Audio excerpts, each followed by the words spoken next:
Est-ce que toi aussi, tu te dis parfois, je serai heureuse quand les enfants seront plus grands, quand j'aurai changé de voiture, quand j'aurai changé de travail, quand j'aurai plus d'argent, quand je serai moins fatiguée? Et si, sans t'en rendre compte, tu avais mis ton bonheur en attente? Salut, moi c'est Carida. Bienvenue dans Un pas vers l'équilibre. Ce podcast est un espace où on explore ensemble comment on peut perdre son identité de femme en devenant mère et surtout comment on peut doucement la retrouver. Je suis maman comme toi et ici je te partage vraiment mon expérience, mes prises de conscience, mes erreurs, mes petits pas, ce qui m'aide au quotidien et qui peut peut-être t'aider. Parce que parfois, juste le fait d'entendre une autre femme nommer ce qu'on n'arrive pas à nommer, ça peut faire toute la différence. Pendant des années, je me suis raconté cette histoire. Je serais heureuse quand, comme si le bonheur m'attendait quelque part, un peu plus loin, comme s'il fallait d'abord que tout s'aligne pour que je puisse enfin respirer. Et aujourd'hui, j'ai envie de te partager la prise de conscience qui a complètement changé ma façon de voir la vie. Si cet épisode te parle, n'hésite pas à le partager, à liker et à me dire en commentaire ce que tu en penses et où tu en es à ce niveau de ta vie. Est-ce que tu as déjà pris conscience ou pas? Cela aidera la chaîne à gagner en visibilité et à propager ce message qui me tient tant à cœur. Je pensais sincèrement qu'un jour tout serait plus simple. Puis j'ai réalisé quelque chose. La vie ne s'arrête jamais. Quand un problème s'arrête, il y en a un autre qui prend le relais. Les enfants grandissent, mais d'autres préoccupations apparaissent. J'ai souvent entendu petit enfant, petit problème. Grands enfants, grands problèmes. Je ne vous cache pas, je commence déjà à suer. Les finances s'améliorent, puis le frigo en lame. On change de travail, puis on découvre de nouveaux défis. On a envie de se dire, mais pourquoi tant d'acharnement? En réalité, il y a toujours quelque chose à gérer. Alors si j'attends que tout soit parfait pour être heureuse, je risque d'attendre toute ma vie, tu penses pas? Alors ma vie n'est pas devenue plus facile, hein. Mais mon regard a changé. Je me suis rendu compte que je passais énormément de temps à regarder ce qui n'allait pas, ce qui me manquait, les finances, le temps, ce qui m'inquiétait, l'avenir, le regard des autres, ce que je n'avais pas encore réussi. Et plus je regardais ces choses, plus elles prenaient de la place. Pourtant, au milieu de tout ça, il y avait aussi des rires, des moments de complicité, des personnes qui m'aimaient, des petites victoires, des raisons d'être reconnaissante, mais je ne les voyais plus. Je pense que toi aussi, tu vois de qui je parle, cette petite voix dans ta tête après une discussion qui ressasse en boucle ce que tu aurais pu dire, ce que l'autre sous-entend par là, où tu sors du travail mais tu es exténué et tu te dis mais en répétition, j'en ai marre de ce travail, j'ai envie de faire autre chose.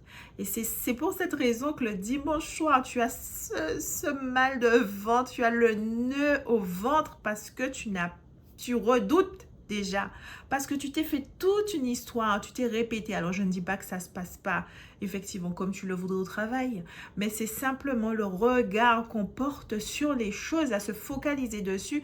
Eh bien on radote et on rumine, et plus on rumine, tu sais, c'est comme cette petite relation. Personnellement, ça m'est arrivé, des relations qui ne se passent pas comme tu voudrais, et tu en fais toute une montagne. On te sort une phrase, et tu restes des heures dessus. Enfin, je dis tu sais, ça c'était moi. Je restais des heures, des jours, des semaines, des mois dessus à ressasser et à refaire ça en boucle. Alors oui, effectivement, là, c'est dramatique parce que ça ne peut qu'empirer, ça ne peut pas s'améliorer.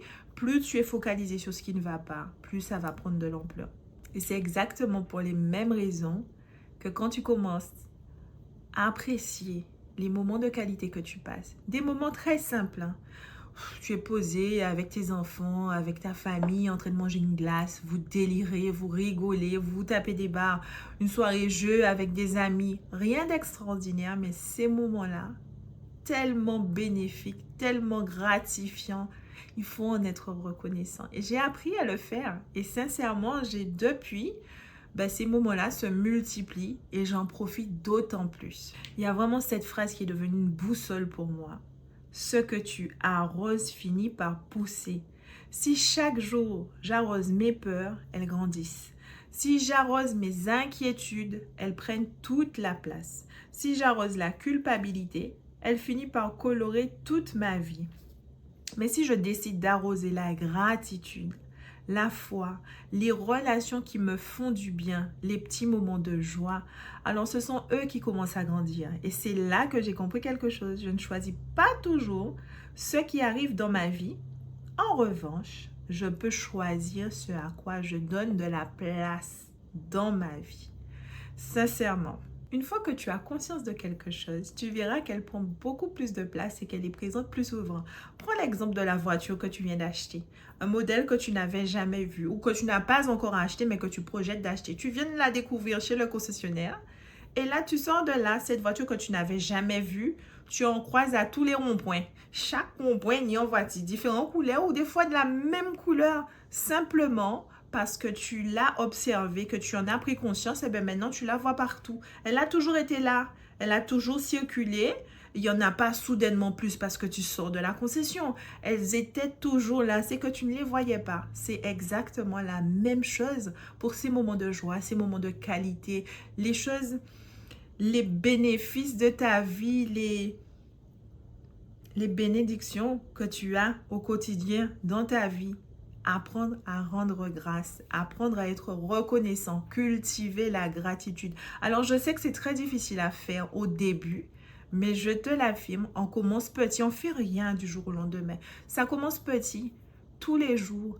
Observe une petite chose de positive, une petite chose qui t'a fait du bien, une petite chose qui t'a fait sourire. Des fois, c'est minime, mais c'est important de le retenir et d'en prendre conscience. Et tu verras, ça va se multiplier. Alors attention, ça ne veut pas dire qu'il faut ignorer les difficultés. Elles existent, elles font toujours partie de la vie, mais elles ne sont pas obligées de devenir tout le paysage. Aujourd'hui, ma vie n'est pas parfaite, je rencontre encore des imprévus, je doute encore, je suis parfois fatiguée, mais elle est devenue plus douce, plus légère, plus colorée. Pas parce que les problèmes ont disparu, mais parce que j'ai arrêté de les arroser toute la journée. J'ai choisi de nourrir ce qui me fait grandir. Alors, si je dois te raconter ma vie, ce matin, j'ai été changer mes pneus. Les pneus devaient être changés hier, sauf qu'ils n'avaient pas les pneus. Donc, on a attendu toute la journée. Bon, finalement, pour qu'on me dise de repasser aujourd'hui. Aujourd'hui, j'y vais. J'ai 36 000 choses à faire. Aujourd'hui, c'est les vacances scolaires. Donc, j'ai le petit dernier avec moi. H24. Là, on arrive en concession, pas en concession, oh là là. On arrive au garage pour changer les pneus et là, ils sont en sous-effectif, donc ça prend beaucoup plus de temps. Ce fut un temps, ça m'aurait profondément agacée. Je serais en train de ruminer dans ma tête et de monter en pression, de faire monter la mayonnaise tout le temps en me disant « mais j'ai ça à faire, ça prend du temps ». Mais là... Mon fils qui joue et qui part comme un rara dans ma tête, mais au final, qu'est-ce que je me dis? Alors oui, c'est vrai, j'ai ça à faire, j'ai ça à faire. Comme d'habitude, la fameuse liste des priorités. Mais finalement, je peux changer mes pneus. Mes pneus ont été changés. J'ai la chance d'être assise avec mon enfant, du moins un de mes enfants. Et oui, il parle beaucoup dans mes oreilles, mais il y a des gens qui ne sont pas avec leurs enfants, qui ne peuvent pas profiter d'eux, qui sont au travail, même s'ils auraient voulu pouvoir passer un peu de temps pendant ces vacances avec leurs enfants. Donc, je suis reconnaissante pour ça. On a été faire les courses, il ne fait moins pas aller comme d'habitude, mais on est rentré. Sincèrement, je n'ai pas nourri la frustration. Et la journée va bien se passer parce que j'ai décidé qu'elle allait bien se passer, parce que j'ai décidé de me concentrer sur ce qui était positif, pas sur le côté négatif. Alors oui, je sais, il y a des situations où c'est bien plus compliqué. Il y a des moments où on a le droit d'être fâché, on a le droit d'être frustré, c'est humain, on a le droit d'être déçu, mais on ne nourrit pas. Ça ne sert à rien c'est contre-productif de nourrir ces émotions négatives. On les reconnaît, c'est là, c'est comme ça, on laisse. Et tu verras, ça va t'aider. Alors aujourd'hui, j'aimerais te laisser une petite question. Prends ta feuille et ton stylo. Qu'est-ce que tu arroses en ce moment? Pose-toi, réfléchis juste à ça. Qu'est-ce que tu arroses? Est-ce que c'est la peur, la culpabilité, des choses négatives, le manque? Ou est-ce que tu es vraiment consciente de ce qui te fait du bien? des moments de qualité, des moments de joie, des bénédictions que tu as dans ta vie. Peut-être qu'aujourd'hui, tu ne peux pas changer toute ta vie, mais tu peux choisir ce que tu décides de nourrir. Et parfois, c'est ce simple changement de regard qui redonne de la couleur à une vie qu'on croyait devenue grise. Merci d'avoir partagé ce moment avec moi. Si cet épisode t'a parlé, partage-le à une femme qui elle aussi a peut-être mis son bonheur en attente. Et si tu ressens le besoin d'échanger avec d'autres femmes qui avancent elles aussi vers plus de paix et d'équilibre, je t'invite à rejoindre le cercle, notre communauté WhatsApp gratuite. Le lien est dans la description de l'épisode. Je te retrouve très bientôt pour un nouveau pas vers ton équilibre. En attendant, sois la meilleure amie de ton âme. Belle, beau, secret.